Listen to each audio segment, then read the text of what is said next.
الحمد لله الذي لم يزل عالما قديرا حيا قيوما سميعا بصيرا، وأشهد أن لا إله إلا الله وحده لا شريك له وأكبره تكبيرا، وأشهد أن سيدنا محمدا الذي أرسله إلى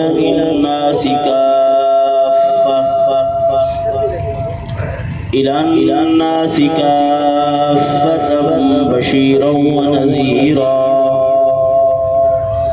وعلى آله وأصحابه وسلم تسليما كثيرا كثيرا.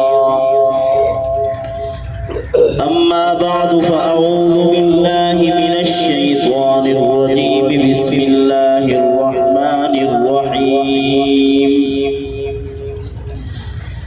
إن الله يأمر بالعدل والإحسان وإيتاء ذي القربى وينهى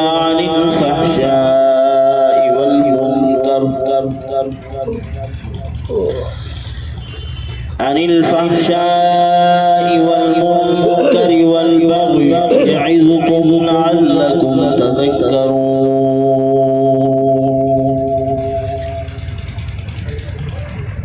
قال النبي صلى الله عليه وسلم عن أبي أمامة رضي الله تعالى عنه قال قال رسول الله صلى الله عليه وسلم: عليكم بقيام الليل فإنه دأب الصالحين قبلكم، وهو قربة لكم إلى ربكم ومغفرة للسيئات ومنهاة عن الإثم. صدق الله العظيم وصدق رسوله النبي الكريم، ونحن على ذلك لمن الشاهدين والشاكرين، والحمد لله رب العالمين. درود شریف پڑھیے. اللهم صل على محمد وعلى آل محمد كما صليت على إبراهيم وعلى آل إبراهيم إنك حميد مجيد. اللهم بارك على محمد وعلى آل محمد كما باركت على إبراهيم وعلى آل إبراهيم إنك حميد مجيد. میرے انتہائی واجب الاحترام بھائیوں، دوستوں اور بزرگوں، پچھلے جمعۃ المبارک میں عادل کے متعلق کچھ گفتگو ہوئی تھی. اللہ رب العزت نے یہ مبارک آیات جس میں جامعیت ہے اور ہر قسم کے احکام اور اوامر کا اللہ نے حکم فرمایا، خوبیوں کا، ہر قسم کی برائیوں سے اللہ پاک نے اس آیت مبارکہ سے منع فرمایا. اس آیت مبارکہ کے اندر فحشاء، منکر، بے حیائی اور برائی سے اللہ پاک نے روکا ہے اپنے بندوں کو. مختلف واقعات ہیں اس آیت مبارکہ کے سے متاثر ہو کر جن لوگوں نے کلمہ پڑھا اور مسلمان ہوئے. ان میں سے ایک حضرت عثمان بن مظعون رضی اللہ تعالیٰ عنہ. ایک مرتبہ تشریف لائے، نبی کریم صلی اللہ علیہ وسلم بیٹھے ہوئے تھے اور دور سے کھڑے ہو کر آپ صلی اللہ علیہ وسلم کی طرف دیکھا اور دیکھ کر مسکرانا شروع کیا اور قریب آئے. نبی کریم صلی اللہ علیہ وسلم نے یہ آیت مبارکہ تلاوت فرمائی. جب تلاوت کی ان اللہ یأمر بالعدل والإحسان وَإِيتَاءِ ذِي الْقُرْبَى وَيَنْهَى عَنِ الْفَحْشَاءِ وَالْمُنكَرِ وَالْبَغْيِ يَعِظُكُمْ لَعَلَّكُمْ تَذَكَّرُونَ۔ اس آیت کو سنا اور دل میں گھر کر گئی یہ آیت مبارکہ اور کلمہ پڑھا مسلمان۔ اس کی جامعیت کی وجہ سے حضرت عمر بن عبدالعزیز رحمۃ اللہ علیہ نے اس آیت مبارکہ کو خطبے میں شامل فرمایا تھا۔ آج تک خطبے کے اندر یہ آیت پڑھی جاتی ہے۔ تو سب سے پہلے اللہ پاک نے عدل کا حکم فرمایا۔ عدل کا لغوی معنی تو ہے برابری کرنا، اور یہ کثیر المعانی کثیر المفاہیم لفظ ہے، تو اس کا معنی ہے عدل، انصاف، لوگوں کے درمیان ان کو ان کا حق دینا، تو انصاف کے معنی میں استعمال ہوتا ہے۔ تو عدل کے اوپر مختلف باتیں پچھلے جمعہ ہو چکی تھی کہ عدل مع اللہ کی ذات کے ساتھ عدل کرنا، اس کو وحدہ لا شریک تسلیم کرنا، اور عدل بالرسول اس کے متعلق بھی گفتگو ہو چکی تھی۔ عدل مع الزوج، عدل مع الزوجہ، عدل مع الاولاد۔ تو اس عدل پر چند ایک واقعات آپ کی خدمت میں اب عرض کرتا ہوں۔ نبی کریم صلی اللہ علیہ وسلم جب اس دنیا میں تشریف لائے تو کوئی چیز اپنی جگہ پر نہیں تھی، ہر ایک چیز اپنے مقام سے، اپنی جگہ سے ہٹی ہوئی تھی۔ رسول اللہ صلی اللہ علیہ وسلم نے ہر چیز کو اٹھایا، اس کی جگہ پر رکھا، نظام عالم کو صحیح منہج پر ڈالا، درست فرمایا، لوگوں کے قلوب پر محنت کی، اور جس سے انسانوں کا کردار بنا۔ تو نبی کریم صلی اللہ علیہ وسلم نے محنت فرما کر عدل و انصاف اس کائنات میں قائم فرمایا، اور ایک جماعت تیار فرمائی جو پوری دنیا میں عدل کو لے کر چلی، اور پوری دنیا میں پھرے، اور کائنات میں جہاں کہیں وہ مقدس ہستیاں پہنچے، اللہ پاک نے ان کی برکت سے وہاں عدل اور انصاف کو قائم فرمایا۔ سب سے پہلے نبی کریم صلی اللہ علیہ وسلم خود جو حضور نے انصاف فرمائے، ان میں سے ایک قانونی مساوات کا حضور نے درس دیا۔ جب یہودیوں کے ایک بڑے خاندان کی عورت نے چوری کی، فاطمہ بنت قیس، حضور کی خدمت میں انہوں نے حضرت اسامہ ابن زید رضی اللہ عنہ کو بھیجا، جو کہ حضور کے لاڈلے تھے، کہ آپ جائیں وہاں حضور صلی اللہ علیہ وسلم سے سفارش کریں کہ ہمارے خاندان کی بے عزتی ہے، اس کا ہاتھ نہ کاٹا جائے۔ تو جب نبی کریم صلی اللہ علیہ وسلم کے پاس وہ پہنچے، حضرت اسامہ ابن زید رضی اللہ تعالیٰ عنہ، حضور کا چہرہ سرخ ہو گیا۔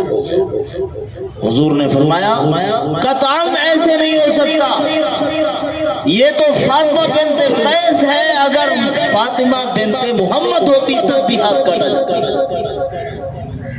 قانونی مساوات ہے، اس میں کسی قسم کی کوئی رعایت نہیں ہے۔ یہ ہمارے ہاں ایسا ہے کہ ہمارے ملک میں مالدار کے لیے الگ قانون ہے، غریب کے لیے الگ قانون ہے، حکمران کے لیے الگ قانون ہے، رعایا کے لیے الگ قانون ہے، جیلیں بھی الگ الگ ہیں، ان کے لیے سہولیات بھی مختلف قسم کی ہیں۔ بمشقت سزا، سکون سے بیٹھے ہوئے ہیں، کوئی سزا محسوس نہیں ہو رہی۔ سزا تو ایسی ہونی چاہیے کہ پتہ چلے۔ وہ سر سید احمد خان نے اپنی علی گڑھ یونیورسٹی میں انہوں نے جرمانہ لگایا تھا کہ جو نماز نہیں پڑھے گا اتنی جرمانہ۔ وہ جرمانہ اتنی کم قیمت تھا کہ جو نماز نہ پڑھتے تھے وہ مہینے کا ایڈوانس جمع کرا دیتے تھے کہ پیسے لے لو، نماز نہیں پڑھیں گے ہم۔ تو سزا بھی ایسی ہونی چاہیے کہ کچھ پتہ چلے، جرمانہ بھی ایسا ہونا چاہیے کہ کچھ محسوس ہو، ایسے نہ ہو کہ ایڈوانس جمع ہے نہیں پڑھنی نماز۔ تو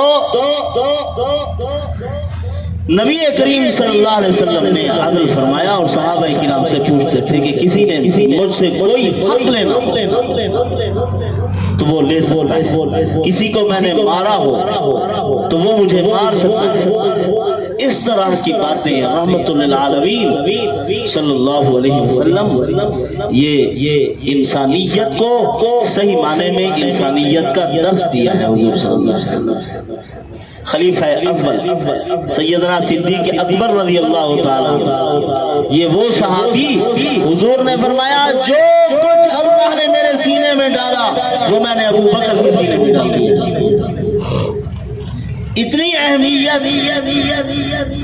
اور نبی کریم صلی اللہ علیہ وسلم کا سب سے زیادہ عکس کردار میں بھی اور شکل و صورت میں بھی حضرت سیدنا صدیق اکبر میں نظر آتا تھا۔ تو حضرت نے بھی انصاف قائم فرمایا۔ حضور صلی اللہ علیہ وسلم کے وصال کے بعد ایک مرتبہ اعلان کیا کہ صدقے کے اونٹ تقسیم کیے جائیں گے۔ ایک عورت نے اپنے شوہر کو بھیجا، یہ نکیل لو اور جلدی جاؤ حضور کی خدمت میں اونٹ لے کر آؤ۔ اور وہ پہنچے، حضرت سیدنا صدیق اکبر کے ارد گرد چل رہے ہیں کہ حضرت مجھے بھی اونٹ دیجئے۔ حضور حضرت سیدنا صدیق اکبر رضی اللہ عنہ فہرست تیار کر رہے تھے، نام لکھ رہے تھے سب کے۔ اس کو کہا کہ ابھی انتظار کرو، تھوڑا سا ٹھہر جاؤ، صبر کرو، دیتا ہوں، جب تک تقسیم ہوگی تو آپ کو دے دوں گا۔ تو وہ پھر پیچھے ہوئے، حضرت مجھے اونٹ دے دے۔ حضرت نے وہ نکیل ان کے ہاتھ سے کھینچی، فرمایا آپ کو میں نے کہہ دیا ہے نا کہ میں آپ کو دوں گا، لیکن وقت آنے دو، جب تقسیم ہوگی تو پھر آپ کو مل جائے گا۔ اب وہ بیچارہ چلا گیا۔ جب اونٹ تقسیم کیے حضرت کو احساس ہوا، فرمایا کہ میں نے اس کو ایسے بھگا دیا ہے، اور صحابہ کرام سے فرمایا اس کو تلاش کرو۔ صحابہ کرام رضوان اللہ تعالیٰ علیہ مجمعین تلاش کرتے کرتے اس کو انہوں نے پا لیا اور لے آئے سیدنا صدیق اکبر رضی اللہ عنہ کی خدمت میں۔ حضرت نے فرمایا کہ دیکھو میں نے اس وقت آپ کے لیے سخت الفاظ استعمال کیے اور تھوڑا غصے ہوا ہوں، آپ نے اگر بدلہ لینا ہے تو مجھ سے میں آپ کو بدلہ دینے کو تیار ہوں۔ تو حضرت عمر رضی اللہ عنہ بھی ساتھ تھے، فرمایا امیر المومنین یہ تو نہیں ہو سکتا۔ فرمایا نہیں، اگر یہ بدلہ لینا چاہتا ہے تو میں اس کو بدلہ دینے کو تیار ہوں، اگر کوئی خراش آئی ہے تو مجھے دے سکتا ہے۔ انہوں نے کہا نہیں امیر المومنین میں قطعاً ایسا نہیں کر سکتا، قصور تو ان کا تھا نا، حضرت نے پہلے منع فرمایا تھا کہ آپ اب ٹھہر جائیں، تھوڑا صبر کریں، جب تقسیم ہوگی تو میں دے دوں گا۔ لیکن وہ بار بار تنگ کرنے لگے تو وہ غصے ہوئے تھوڑا سا۔ تو خیر حضرت نے اپنے خادم کو بلایا، فرمایا اتنی رقم اور کجاوا اونٹ اور اس پر سامان لدا ہوا لے آؤ۔ جب وہ لے آئے تو فرمایا لے جاؤ، یہ آپ کو دے رہا ہوں، یہ اوپر جو میں نے آپ کو تھوڑی سی تکلیف دی ہے یہ اس کا بدلہ ہے۔ اس کو کہتے ہیں عدل اور انصاف۔ جب خلیفہ وقت بنے پہلا دن ہے، صبح کو اٹھے، چادریں اپنے کندھے پر رکھی جا رہے ہیں۔ حضرت عمر رضی اللہ عنہ فرمایا امیر المومنین کہاں جا رہے ہو؟ فرمایا کہ جاؤں گا، محنت کروں گا، اپنے بچوں کا پیٹ تو پالنا ہے۔ فرمایا امیر المومنین ایسا نہ کریں، اب تمام مسلمانوں کی ذمہ داری آپ کے سر پر ہے، اب آپ یہ کام کریں گے تو یہ ذمہ داریاں کون ادا کرے گا؟ اب سرکاری خزانہ آپ کو کچھ نہ کچھ رقم دے گا گزرے اوقات کے لیے، تو آپ وہاں یہ چادریں لے کر تجارت کے لیے نہ جائیں۔ تو حضرت سیدنا صدیق اکبر رضی اللہ عنہ واپس آئے اور بہت کم وظیفہ مقرر فرمایا سرکاری خزانے سے، اور جب حضرت کا وصال ہونے لگا وہ بھی جتنی استعمال کیا ہوا تھا وہ واپس اور اپنی بیٹی حضرت سیدہ عائشہ صدیقہ رضی اللہ تعالی عنہا کو بلایا، ان کو بتلائی چیزیں، فرمایا یہ اٹھانا اور سرکاری خزانے میں جمع کروانا۔ ایک مرتبہ ان کی بیوی نے کہا کوئی میٹھا کھانے کو دل کر رہا ہے، فرمایا پیسے اکٹھے کر لو، تو وہ کچھ بچاتی رہی، جب حلوہ تیار ہوا لے کے آئی، فرمایا کہاں سے آیا؟ فرمایا وہ پیسے روز تھوڑے تھوڑے کر کے جمع کرتی رہی، میں خرچ سے ان کو نکالتی رہی، تو یہ آپ کے لیے حلوہ تیار۔ فرمایا اچھا، فرمایا اتنی کم اگر ہو جائے وظیفہ تو ہمارا گزارا چل سکتا ہے، اتنی پیسے جا کے سرکاری خزانے سے کم کروانی۔ ایسا عدل اور انصاف ان لوگوں نے دنیا میں قائم کیا۔ ملک شام سے امیر المومنین حضرت عمر رضی اللہ تعالیٰ عنہ جب واپس تشریف لائے، جنگل میں ایک بوڑھی بیٹھی ہوئی تھی، فرمایا اماں کیا حال ہے آپ کا؟ فرمایا کیا حال پوچھتے ہو؟ میں دن قیامت کے امیر المومنین عمر رضی اللہ تعالیٰ عنہ کا میں گریبان پکڑوں گی کہ انہوں نے میرا خیال ہی نہیں کیا، میرے حقوق ادا نہیں کیے، میں یہاں بھوکی مر رہی ہوں۔ حضرت عمر نے فرمایا اماں، عمر کو کیا معلوم آپ جنگل میں رہتی ہو، عمر کو کیا پتا کہ آپ بھوکی بیٹھی ہوئی ہو، آپ کے لیے کچھ کرنا ہے۔ فرمایا کہ دیکھیں میں اس کی رعایا ہوں، اس کو تو پتہ کرنا چاہیے نا۔ فرمایا اچھا ایسا کرتے ہیں، اگر عمر رضی اللہ تعالیٰ آپ کو ان کی طرف سے کچھ ہدیہ مل جائے، تحفہ مل جائے، تو پھر آپ اس کو معاف کر دو گی؟ اس نے کہا نہیں، میں قیامت کے دن اس کو ملوں۔ حضرت نے فرمایا میں آپ کو 25 دینار دیتا ہوں، آپ اس کو معاف کر دیں۔ عمر کو معاف کر دیں، بوڑھی کو پتہ نہیں ہے یہ کون ہے،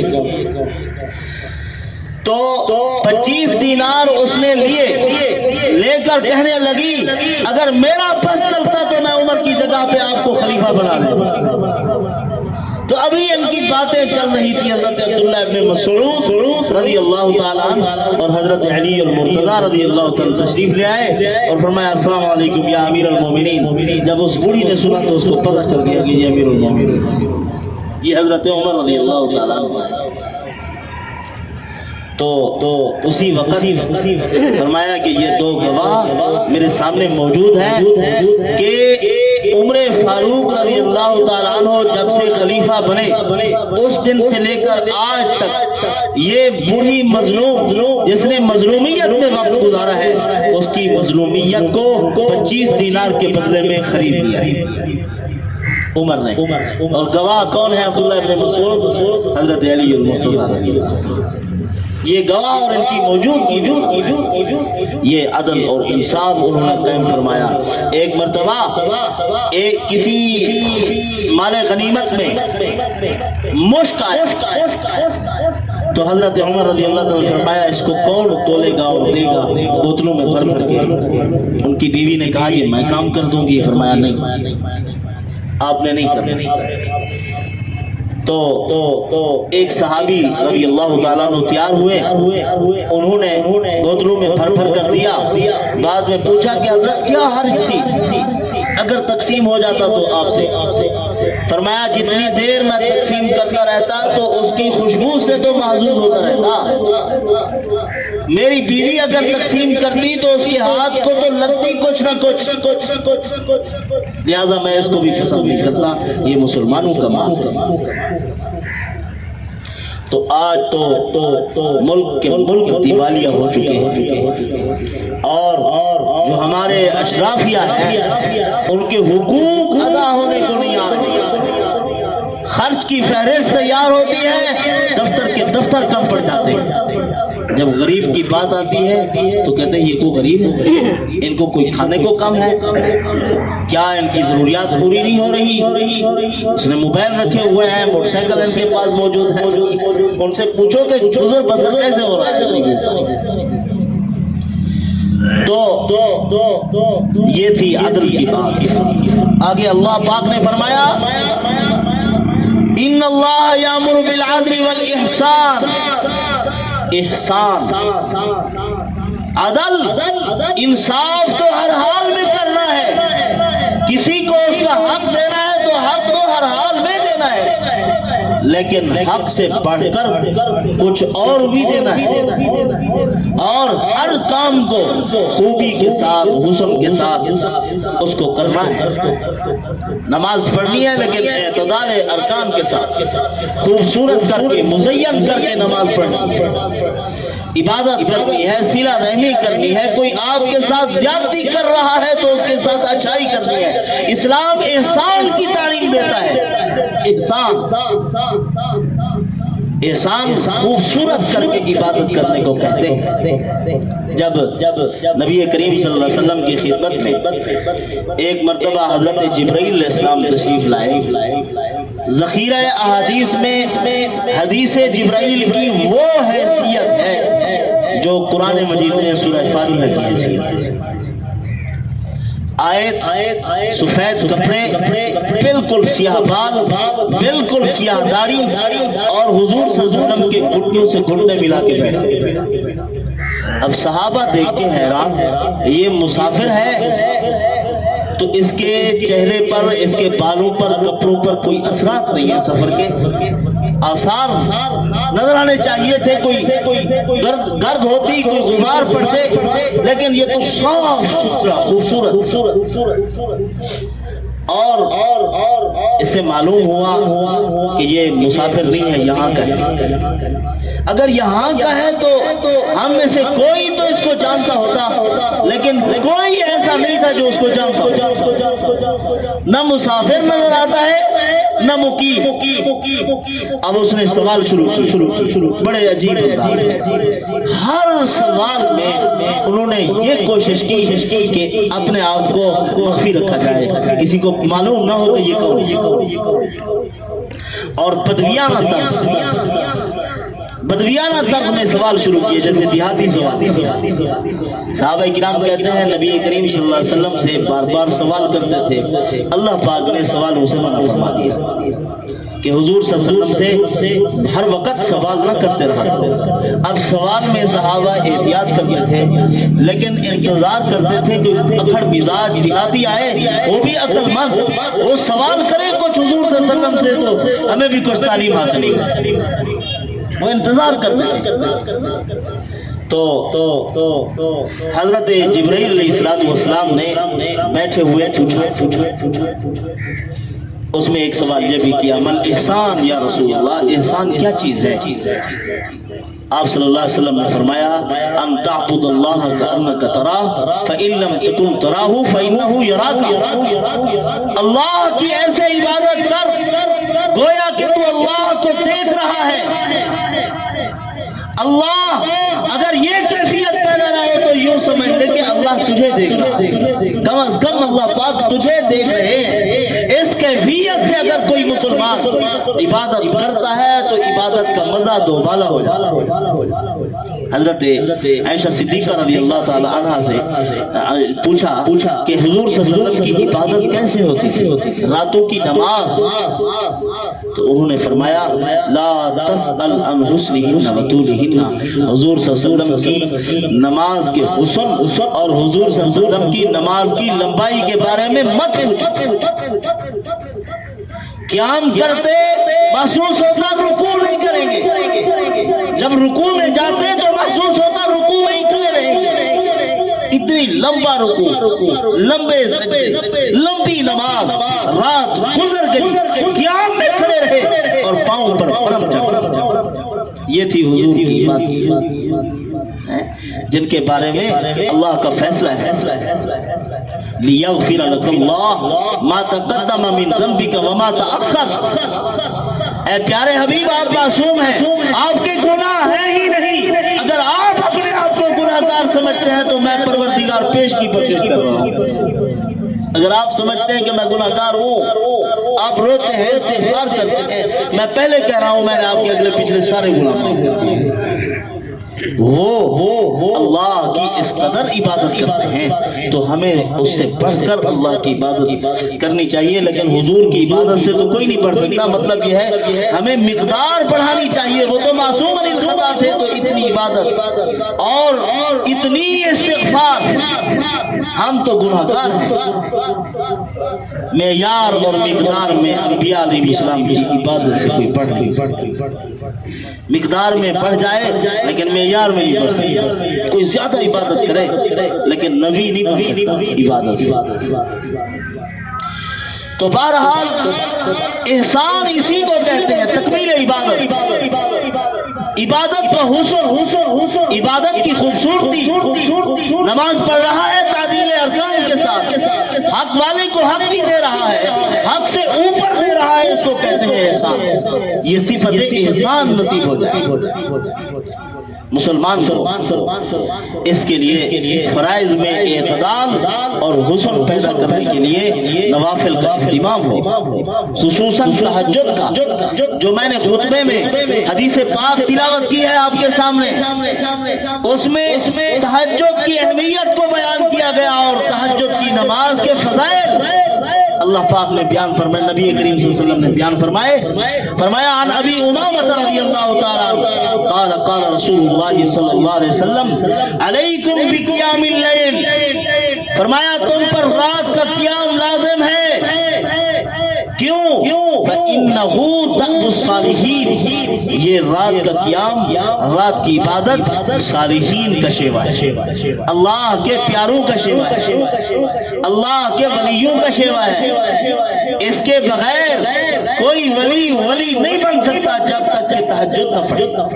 تہجد کی نماز علماء صلحاء نے لکھا ہے، فرمایا کہ تہجد کی نماز براق ہے.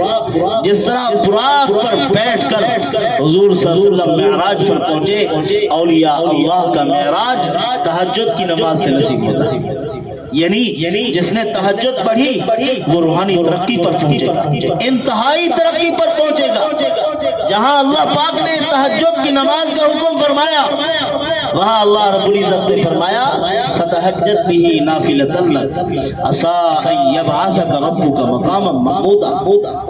اے پیارے حبیب، آپ تہجد پڑھیں. اللہ پاک یہ چاہتے ہیں کہ آپ کو مقام محمود پر پہنچا دیں. جو بھی تہجد پڑھے گا اس کو اللہ پاک مقام محمود میں حضور اکرم صلی اللہ علیہ وسلم کی رفاقت نصیب فرمائے، حضور کا ساتھ نصیب فرمائیں گے. جنت میں نبی کریم صلی اللہ علیہ وسلم کا پڑوس نصیب فرمائیں گے. فرمایا یہ تم سے پہلے نیکوں کی یہ شیوا تھا، وہو قربۃ لکم الی ربکم، اور اللہ رب العزت کی ذات کے قریب ہونے کا ایک ذریعہ ہے نماز تہجد. سب سے زیادہ بندہ رات کے آخری پہر میں اللہ رب العزت کی ذات علی کے قریب ہوتا ہے. اور تتجافا جنوبہم عن المضاجع، کروٹیں جدا ہو جاتی ہیں بستروں سے، اللہ کے سامنے کھڑے ہو جاتے ہیں. آنکھ مشقت برداشت کرتی ہے جاگنے کی. اللہ پاک فرماتے ہیں اے آنکھ، سب سے زیادہ تجھے اٹھنے کی تکلیف ہوئی ہے تو میں پروردگار وعدہ کرتا ہوں دن قیامت کے میں ضرور آپ کو اپنا دیدار مرحمت کروں گا. نماز تہجد اللہ کے دیدار کا سبب اور ذریعہ ہے. انسان میں یہ صلاحیت پیدا ہوتی ہے کہ یہ اللہ کو دیکھ سکے گا. تو یہ تو اللہ رب العزت کا قرب نصیب ہوتا ہے، اور وَمَغْفِرَةٌ لِلسَّيِّئَاتِ وَمَنْهَاتٌ عَنِ الْإِثْمِ. تہجد گناہوں کی بخشش اور معافی کا ذریعہ ہے، کفارہ سیئات ہے. گناہ اللہ پاک تہجد کی برکت سے مٹا دیتے ہیں. اور اللہ رب العزت نے فرمایا وَمَنْهَاتٌ عَنِ الْإِثْمِ، گناہ سے رکنے کی صلاحیت پیدا ہو جاتی ہے. آدمی جب تہجد کی نماز کا اہتمام کرتا ہے اللہ پاک اس کے دل میں آڑ قائم کر دیتے ہیں جو برائی کی طرف اس کو نہیں جانے دیتے. اللہ پاک مجھے آپ کو ان معروضات پر عمل کی توفیق عطا فرمائے. وآخر دعوانا الحمدللہ رب العالمین.